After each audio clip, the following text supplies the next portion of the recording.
Hello again. There are all sorts of things we can't do in lockdown. Visiting friends, or even family if they're not living with us. Going to the pub, the cinema, the football. But the most obvious thing we can't do is travel. There can't be anybody listening to this who hasn't had to cancel a trip they were looking forward to in the next few weeks or months. It might have been a big trip. It might have been a small trip. It might have been one of those trips that, because of an accident of time and place, simply won't happen again, even when lockdown is over. So I thought it might be nice to read something by a travel writer. For me, the best travel writer is Jan Morris. Venice, published first in 1960, is a classic of the genre. It opens with a chapter called simply Landfall. At 45 degrees 14 north, 12 degrees 18 east, the navigator, sailing up the Adriatic coast of Italy, discovers an opening in the long, low line of the shore, and, turning westward, with the race of the tide, he enters a lagoon. Instantly, the boisterous sting of the sea is lost. The water around him is shallow but opaque, the atmosphere curiously translucent, the colours pallid, and over the whole wide bowl of mudbank and water there hangs a suggestion of melancholy. It is like an albino lagoon. It is encircled with illusory reflections, like mirages in the desert. Wavering trees and blurred hillocks, ships without hulls, imaginary marshes, and among these hallucinations the water reclines in a kind of trance. Along the eastern reef, strings of straggling fishing villages lie empty and unkempt. Away in the wastes there stand the sails of fishing boats, orange, yellow and magenta, with cabalistic signs or heraldic symbols, a rampant red horse, an all-seeing eye.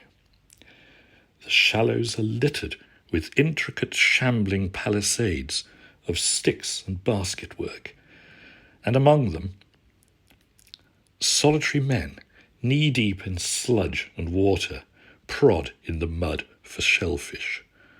A motorboat chugs by with a stench of fish or oil. A woman on the shore shouts to a friend, and her voice eddies away strangely, muffled and distorted across the flats.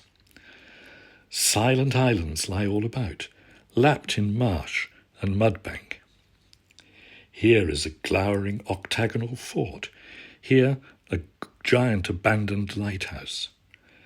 A mesh of nets patterns the walls of Fisherman's Islet, and a restless covey of boats nuzzles its water gate. From the ramparts of an island barracks, a listless soldier, with his cap over his eyes, waves half-heartedly out of his sentry box.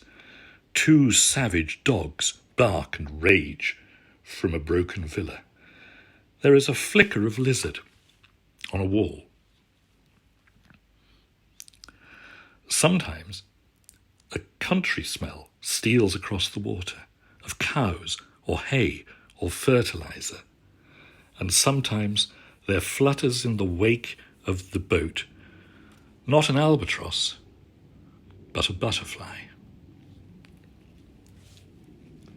Presently, this desolate place quickens, and smart white villas appear upon the reef. The hump of a great hotel protrudes above the trees. Gay parasols ornament a cafe. A trim passenger steamer flurries southwards, loaded deep. A fishing flotilla streams workmanlike towards the open sea.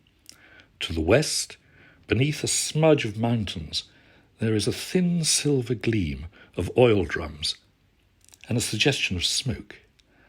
A yellow barge, piled high with pop bottles, springs from a landing stage, like a cheerful dove from an ark. A white yacht sidles indolently by.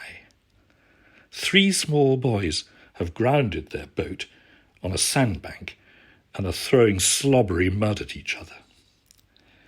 There is a flash of oxyacetylene from a dark shed, and a barge stands on stilts outside a boatyard. A hooter sounds, a bell booms nobly, a big white seabird settles heavily upon a post, and thus the navigator, rounding a promontory, sees before him a city. It is very old and very grand and bent-backed. Its towers survey the lagoon in crotchety splendour, some leaning one way, some leaning another. Its skyline is elaborate with campaniles, domes, pinnacles, cranes, riggings, television aerials, crenellations, eccentric chimneys, and a big red grain elevator. There are glimpses of flags and fretted rooftops, marble pillars, cavernous canals. An incessant bustle of boats passes before the quays of the place. A great white liner slips towards its port. A multitude of tottering palaces, brooding and monstrous, presses towards its waterfront, like so many invalid aristocrats jostling for fresh air. It is a gnarled but gorgeous city. And as the boat approaches through the last church-crowded islands, and a jet fighter screams splendidly out of the sun, so the whole scene seems to shimmer with pinkness, with age, with self-satisfaction, with sadness, with delight. The navigator stows away his charts and puts on a gay straw hat, for he has reached that paragon among landfalls, Venice.